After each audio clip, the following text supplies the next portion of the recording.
e manifestar os dons do Espírito Santo. Ok?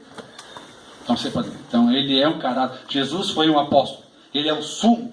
Ele é o sumo apóstolo. Porque ele é enviado. Ele foi enviado ao mundo. Deus amou ao mundo de tal maneira que enviou o seu Filho. Apóstolos, Cristo Jesus. Enviou o seu Filho. Então, o nosso sumo apóstolo, Hebreus 3:1, Jesus. Tá? Vamos lá. A segunda classe de apóstolos são os, chama o colégio apostólico. São os apóstolos do Cordeiro. São aqueles que andaram com Jesus, que testificaram da obra e vida de Jesus. São os apóstolos do colégio apostólico. Eles que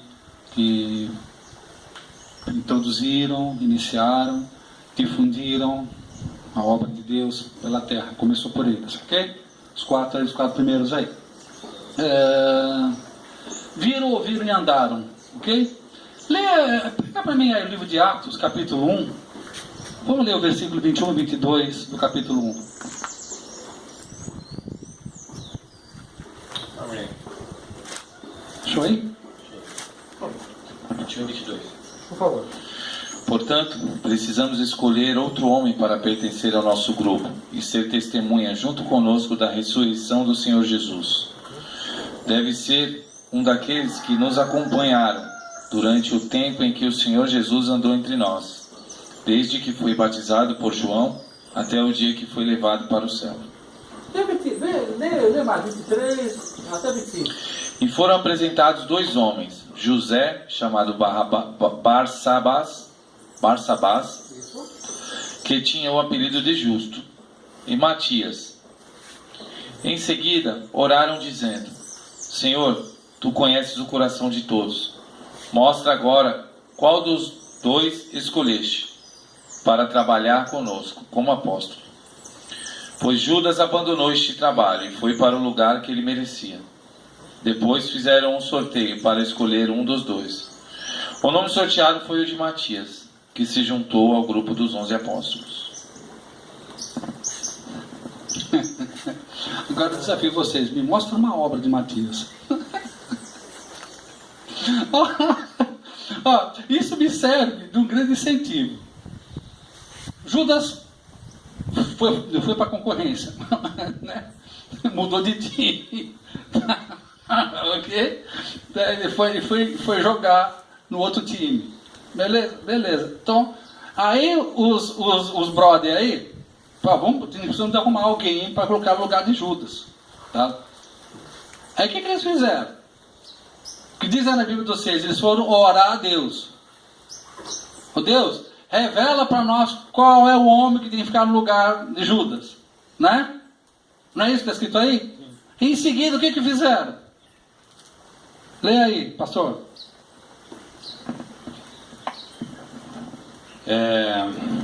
Então propuseram dois, José, né? E orando disseram: Tu, Senhor, que conheces o coração de todos, revela-nos qual destes dois tem escolhido para preencher a vaga neste ministério e apostolado, do qual Judas se transviou indo para o seu próprio lugar, e os lançaram às sortes. Repete essa frase, repete essas duas últimas palavras. E os lançaram às sortes. Eles pediram para Deus revelar e foram tirar a sorte. Foram tirar no palitinho, velho. Também chamado como Urim e Tumim. Nós vamos pedir para Deus revelar, mas foram tirar na sorte para ver qual que é. Vocês já tinham reparado nisso? E a sorte recaiu sobre Matias. E a sorte recaiu sobre... Vamos orar a Deus, por favor. Nessa época já existiam os dados sagrados? Urim e Tumim? Sim, lógico. Urim e Tumim era usado lá na velha guarda. As pedras. É muito gostoso isso, cara. É muito gostoso. É muito provável que pessoas querem fazer coisas novas para Deus, porém de maneira antiga. Você nunca vai conseguir praticar o novo de Deus usando velhas táticas. O Urim e Tumim, não vamos estudar isso agora, era usado na velha aliança. Eram duas pedras que ficavam aqui. Quando se aquecia a pedra daqui, a resposta era sim. Se esquentava a pedra daqui, era sinal que era não. Isso era o Urim e Tumim. Acho que vocês não estudaram sobre isso ainda. Não, mas eu já Tá? vou falar. Então, o caviar nunca vi nem comi. Igual o caviar nunca vi nem comi, eu só outros falar, né? Tá? Então, como é que é o negócio? Andaram com Cristo, oravam com o Pai, mas ainda tinha ranço judaico. Tiraram o Urim e Tumim, tiraram o palitinho, velho. Entendeu?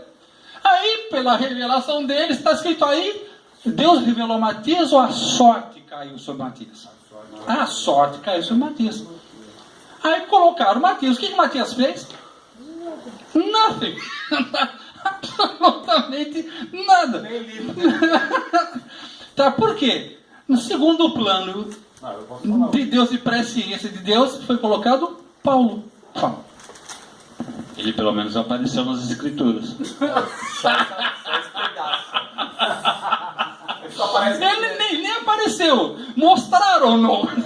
Ele mesmo não apareceu. Tinha um tal de Matias lá. Um tal de Matias. Sabe o que é? O fato de você andar com Cristo, o fato de você ter ouvido Cristo, o fato até de você ter visto Jesus, não faz de ti um apóstolo. Está entendendo? Você pode parecer apóstolo, cara. Você pode agir igual um apóstolo, cara. Mas isso não faz de você um apóstolo, cara. Que apóstolo é de Deus, é de cima para baixo. Não é por concílio pastoral. Não é por seu tempo de serviço. Não é pela sua gracinha que você faz na televisão, rapaz. O apóstolo é diferente. Ele é chamado. Jesus fala, vem.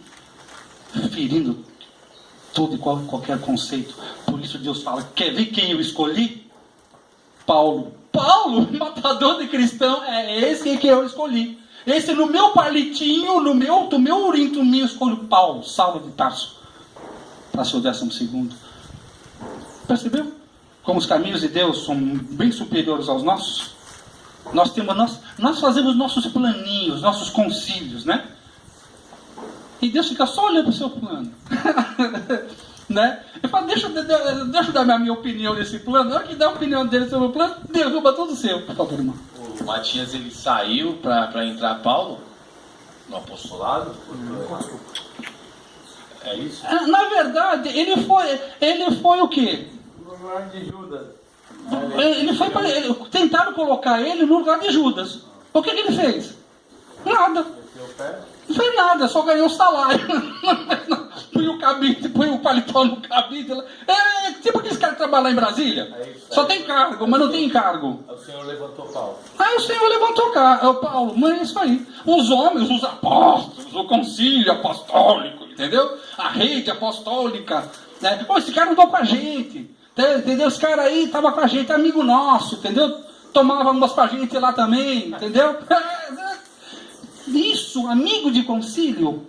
Gente que anda com 20 anos no Evangelho não é por tempo de serviço. Se o Senhor não edificar a sua casa, em vão vigia. Não adianta você querer ser aquilo que Deus não te chamou para ser. Você não vai produzir, porque cargo apostólico, profético, evangelístico, mestre, não é por minha capacidade humana. Porque pela minha capacidade humana eu não vou produzir absolutamente nada. Então nem muito menos pelo meu carisma pessoal. Quer falar? Aqui quando ele diz o Judas foi para o lugar que ele merecia. E aqui nessa questão, mesmo depois de Pedro ter negado por 3 vezes, ele continua, apóstolo? Você está falando de Pedro? Sim. Olha que interessante isso. Pedro, qual a diferença dele para Judas? Pedro precisava ter uma visão acertada. Era um apóstolo que precisava definir. Ele fala afinar, aprimorar a visão. Tá? Judas Iscariotes, ele já não tinha visão nenhuma, ele tinha uma visão totalmente deturpada de Cristo. Porque o nome Iscarios, Iscarios significa faca, espada. Judas já era um guerrilheiro, já era um talibã. Tá? Quando Judas anda com Jesus, ele viu em Jesus a possibilidade de Jesus se tornar uma tipologia de um iatolá, que congregasse milhares de pessoas contra o reino romano. Quando ele começou a entender que o reino de Cristo não era um reino humano, mas um reino espiritual, ele começou a entrar em intercepção. Porque tem muitos Judas Iscariotes que andam com Cristo, que tem uma expectativa de conquistas terrenas, querem conquistar na base. A espada significa a força humana, mas começam a se decepcionar com Deus. Eu queria que Deus me desse isso, eu queria que Deus me desse aquilo, eu queria que Deus fizesse isso comigo. Como Deus não fez, que a vitória que vence o mundo é a nossa fé é cruz. E quem é mercenário, porque o reino de Deus é feito de ovelhas e bodes, mercenários e missionários. Então, é bom a gente saber o nosso coração, onde o nosso coração está. Pedro precisou corrigir a sua visão. Isso nós temos, é por isso que eu falo de ir a conferências. Eu rogo a Deus que me dê condições financeiras para participar pelo menos de 2 conferências anuais. A conferência de homens, de apóstolos e profetas. Por quê? Eu vou lá conferir o que eles estão falando? Não vou para conferir o que eles estão falando. Eu vou para conferir? Eu vou lá para conferir a mim. Vou lá para receber. Isso aí, pastor. Eu vou lá para ver como é que eu estou. É a espada que vai para a pedra de afiar. E quando eu vou para uma conferência, eu vou assim. Eu vou com uma faca que vai ser afiada no esmeril. Eu vou numa conferência para ser esmerilhado. Eu falei, nossa, nessa área eu preciso me converter. Eu preciso me converter nessa área. Eu preciso ficar melhor nessa área. Quando Deus ele fez a criação do mundo, que ele formou o homem, ele disse, façamos o homem a imagem segundo a nossa semelhança. Ele não falou a imagem e semelhança. Então quer dizer que ele já sabia que o homem ia ser falho. E hoje em dia, muitas pessoas acham que tiram por assim, nós somos a imagem e semelhança de Cristo. Nós não somos a imagem e semelhança, nós somos a imagem e semelhança. Nós temos nossas falhas, para que possamos aprender com nossas falhas a chegar a ser a semelhança de Cristo. Amém. Essa imagem e semelhança, no original é reflexos, que venhamos, esse é o propósito da igreja, esse é o propósito, os 5 ministérios, apóstolo, profeta, pastor, evangelista e mestre. É como se fosse uma pedra bruta, como se fosse uma pedra de diamante, que é o que vocês são, tá? E que as lixas, chamadas apóstolo, profeta, pastor, evangelista e mestre, vão nos lixar, vão nos lapidar, para que a gente venha manifestar a glória de Cristo, para que venha manifestar o reflexo, a imagem e semelhança dele. É por isso que nós nos submetemos aos ministérios, aos dons da igreja. Que lá, a igreja não é um lugar de conforto. Não tão somente um lugar de conforto, mas principalmente um lugar de confronto. Um confronto de ideias, um confronto de comportamento. Né? Então, você vai ter que se habituar a andar com pessoas de pensamentos diferentes. O mesmo sentido, mas em velocidades diferentes, maneiras diferentes. Creem no mesmo Deus.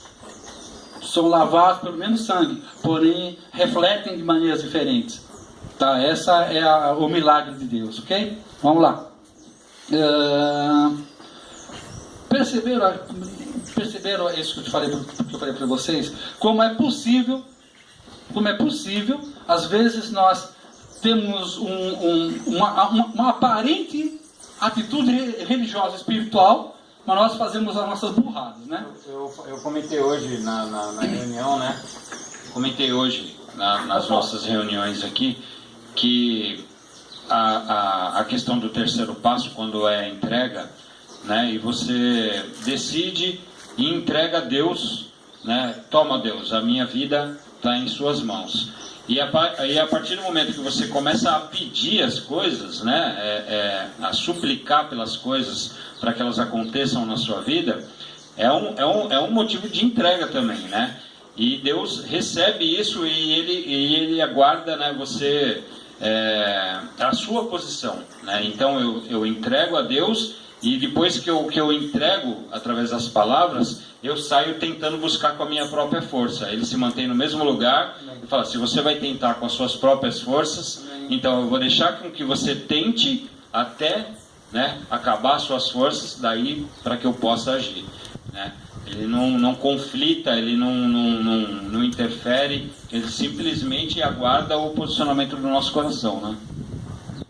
Eu tenho um testemunho pessoal disso, que eu levo para onde eu vou. Uns anos atrás, um pastor amigão meu, assim, amigão de 30 anos, ele precisava pintar a igreja dele. Ele falou: você não quer pintar a igreja para mim? Eu estava precisando de emprego na época. Eu falei: lógico. Só que não sei fazer. Ele falou: não, vai lá, manda bala.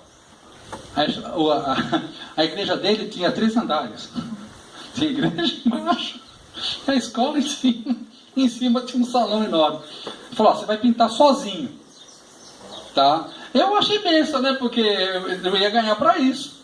Aí falou: então eu te dou uma grana diária para você fazer isso aí. Eu fiquei: poxa, graças a Deus por isso, uma oportunidade. Eu sabia que eu tinha uma graninha por um tempo, né? Aí ele me chamou lá, tá, marcamos o dia, lá começamos. Ele falou: o que você precisa? Aí eu preciso de um rolo de plástico preto, preciso de pano, preciso disso. Ele falou: tudo bem. Pá. Colocou lá. Aí trouxe tudo para mim. Eu nunca tinha pintado nada, né, na minha vida, né? Aí comecei com o rolinho para cá e estirrava tudo quanto é lugar. Eu fiz uma lâmpada. E aquilo foi, cara. Né? Ele: bom, e aí, tudo bem, olhava, tal. Né? Ficava quieto. E assim foi. Depois, acho que eu estava já uns 2 meses pintando aquele negócio. Não, porque assim, eu pintava com metade da manhã até o final da tarde, depois eu dava aula à noite lá também, né? Então ele falou: não faz tanto tempo, vai indo devagar, falei: tudo bem, né? E era grandão, o negócio era grande, velho. Não era fácil não. Depois, acho que 1 mês e meio, 2 meses, ele chegou assim para mim: para aí, o que foi? Aquele negócio, aquela benção, que era tudo cheio de tinta. Eu punha a escada aqui, depois eu tirava a escada e colocava para fora do plástico, aquele monte de pegada de escada, assim, né? Não, aquilo já estava. Depois tinha que mexer no teto, nossa. Ele falou: tem uma coisa. Ele pegou o rolinho, pegou um pano úmido, pôs no chão, pôs na parede, o rolinho faz assim: pá. Caia no chão e faz assim com o pano. Mano, 10 minutos ele fez tudo, mano. Eu olhando aquilo. Pastor Laerte Bertoni, é o teu nome, o meu grande amigo, meu eterno amigo. Se um dia você ver isso aqui, está registrado na nossa amizade aí. Tá aí o meu troféu orelha também. Tá? Depois que eu fiz, eu fiquei só olhando pra cara dele assim, né, meu? Você tá me tirando, né? Depois que ele fez tudo, eu falei: Laerte, escuta aqui, ó. O que tu fez comigo, velho? Por que você me deixou gastar todo o meu português dos negócios aqui? Ele olhou pra mim e falou: eu esperei você gastar toda a tua energia até você estar pronto para eu te ensinar como fazer. Nunca mais vou esquecer. Esse cara, ele foi uma tipologia do Espírito Santo da minha vida. O Espírito Santo, ele espera você se cansar. Você suja o rolinho, suja a família, faz uma lambança na tua profissão, você faz aquele bazé. E o Espírito Santo está ali, ó. Tira ourinho, tominho, tira em sorte, faz tudo do seu jeito. A hora que você se esgota, que você não aguenta mais, ele fala: aí você a mão, fala: agora faz do meu jeito. Vamos fazer do meu jeito, que é melhor. Aí cansado, você vai cansado de você mesmo, as tuas forças já se esvaíram, você desistiu. Quando você desiste, começa a ação dele. É isso que é legal. Ele começa onde eu termino, ele continua de onde eu paro. Quando não consigo mais, fala: então daqui para frente é comigo. Ok? Certo lá? Vamos lá. A terceira categoria são os apóstolos, lançadores de fundamentos. 1 Coríntios 3,10. Quem pode abrir para mim? 1 Coríntios 3,10.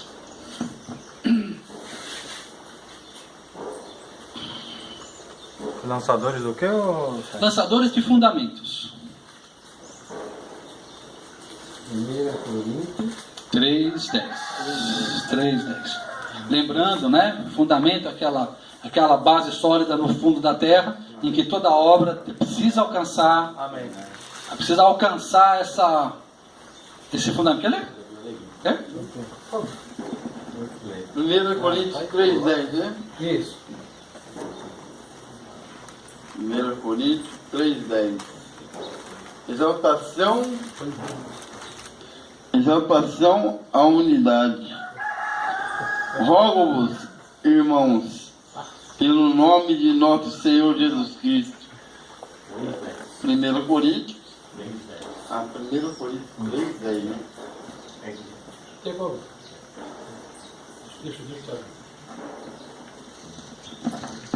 Eu ia nele. Pode ler. Segundo a graça de Deus que me foi dada, lancei o fundamento como prudente construtor, e outro edifica sobre ele.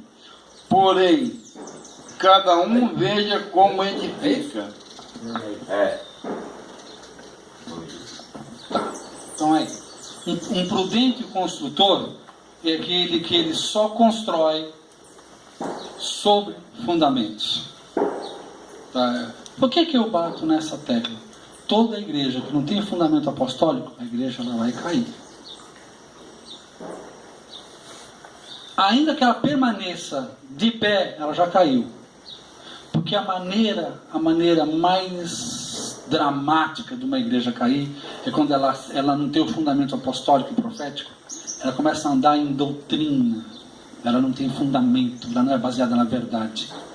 Então é aquela igreja criança, aquela igreja infantil. Aquela igreja que não se deixa tocar. É uma igreja que ela é tocada por revelação. Ah, o irmão tem uma revelação. Ah, vamos no culto de revelação. Ah, vamos no culto da irmã. A irmã tem revelamento, tem visagem, tem o dom da profecia, sabe aquelas coisas. É uma igreja infantil, criança, né, pastor? É uma igreja que não tem fundamento. Igreja dos dízimos de todos os dias. Sabe, é uma igreja que ela vive em função de revelação do estômago cheio, sabe, o espírito da feijoada, o espírito da pizza de mussarela, entende? Que tem sonhos e visões totalmente antibíblicos, que não se submete aos demais governos. Porque, meu irmão, você pode ter a revelação que for. Você vê Paulo, Jesus chamou ele pessoalmente lá em Atos capítulo 9. Jesus chamou, separou, ungiu. O camarada teve revelação do céu. Mas o que ele fez? Desceu a Jerusalém e se submeteu aos outros apóstolos. Paulo era o grande Paulo, mas ele desce a Jerusalém e em submissão e humildade vai com o pescador Pedro. Fala, Pedro, Deus me revelou isso. Julga para mim se procede de Deus ou não. Percebeu? Ele podia falar, eu tenho a revelação.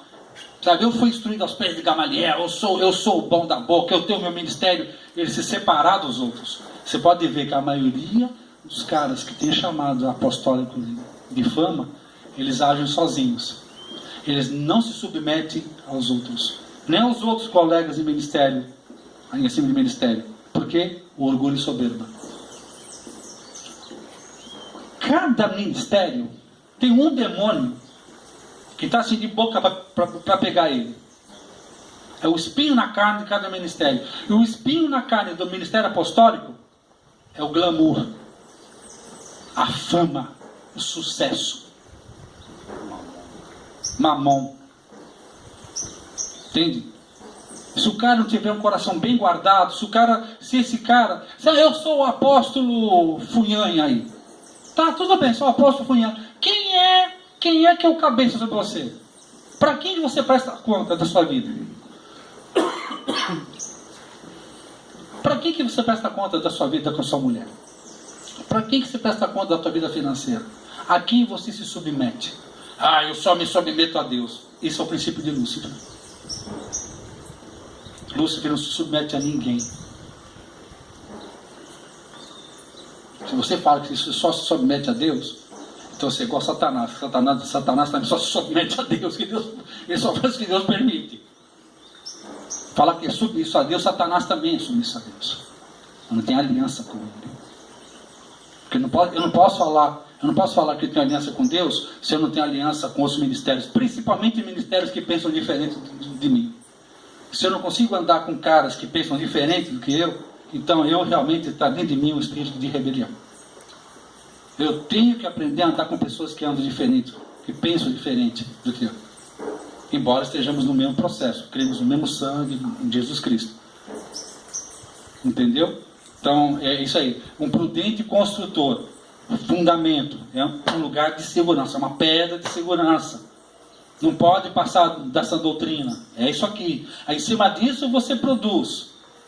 Pode ser célula, grupo de convívio, M3, M12, são os nomes que se colocam. Mas o fundamento ele é Cristo que salva. Ainda somos pecadores perdidos e necessitados da graça de Cristo Jesus. Ainda é o batismo do Espírito Santo com fogo e poder que se vem sobre nossas vidas. Entende? Então esses são fundamentos, são pedras fundamentais, pedras de fundamentos de fé e prática.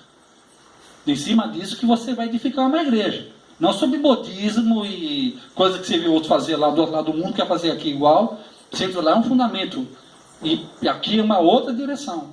O fundamento é o mesmo, ele pode fazer de uma maneira diferente. Você tem que ter a observância de estar andando no mesmo fundamento. Cristo Jesus em nós. Cristo em nós, a esperança da glória. Tá? Então vamos lá. A quarta classe, os apóstolos atuais. Como sempre, eu dou uma lidinha e depois faço comentário. Tá? Apóstolos atuais. Aplicam fundamentos revelados, aplicam fundamentos antigos. Abram aí o livro de Hebreus, capítulo 6. Lê para mim o versículo de 1 a 3. Fundamento. Aplicam fundamentos. Eles aplicam fundamentos antigos. Tá? E fundamentos que vão sendo revelados, tá?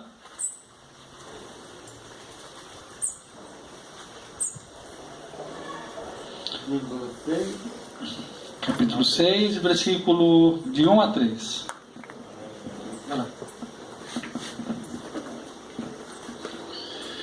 Assim, vamos em frente, a fim de chegarmos ao ensinamento de adultos, deixando para trás as primeiras lições da mensagem de Cristo.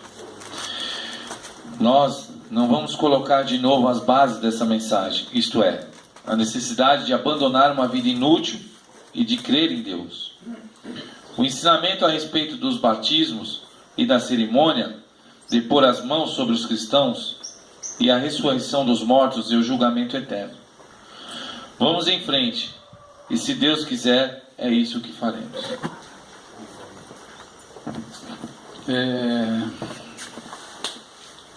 Existe uma matéria sobre isso, que trabalha sobre esses fundamentos da obras mortas, da fé em Cristo. Esse é no Fundamentos de Fé. Tem uma matéria muito legal sobre isso. Estou tentando lembrar o nome da matéria. Não sei se Fundamentos de Fé é uma coisa assim muito legal, onde a gente pode ter os fundamentos para nós mesmos, os fundamentos da nossa fé. Porque muitas vezes nós temos uma fé, nós passamos pela salvação em Cristo Jesus, nós somos salvos pelo sangue, mas não temos fundamento. Então uma casa que tem teto, tem parede, tem porta, mas o fundamento está na areia. Vem a tempestade e derruba. Os dois caminhos. Como? Os dois caminhos de Mateus, né? Sim. Das duas maneiras de se edificar, na areia e na rocha. Você sabe por que fala? Sabe o que está escrito na areia? Porque na areia, a areia é fragmento de rocha.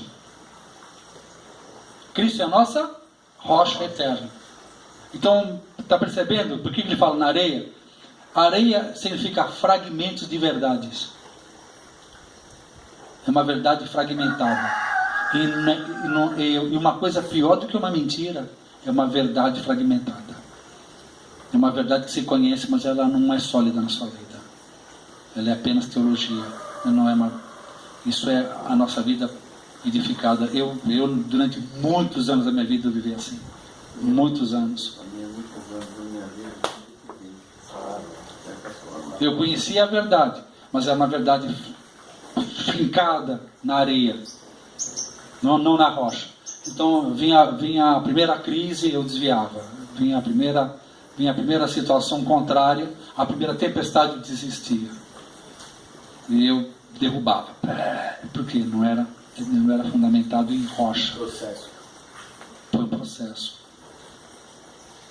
Tá? De transformar essa areia em rocha na minha vida. E que eu tenho vivido, graças a Deus, muitos anos tenho vivido debaixo de tempestades, de tempestades, de todo tipo, tempestade fora, tempestade dentro. Eu percebi que minha fé ficou inabalável. Posso estar triste, posso não estar tão sorridente, mas aqui dentro, a minha consciência, a minha consistência de fé está na rocha. Coisas que até me falei, caramba, mano, senti firmeza em você, meu. Eu pensei que agora tu ia cair, entendeu? E nem balançou.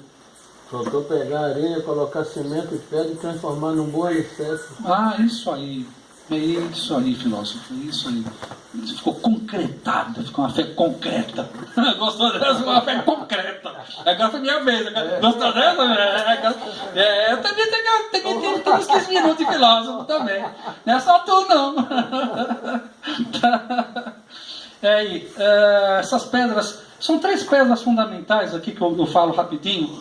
O senhorio de Cristo, arrependimento de obras mortas e fé de Deus. Nas traduções da Bíblia tem um erro de tradução na nossa língua, que é fé em Deus. Deus nunca mandou você ter fé nele.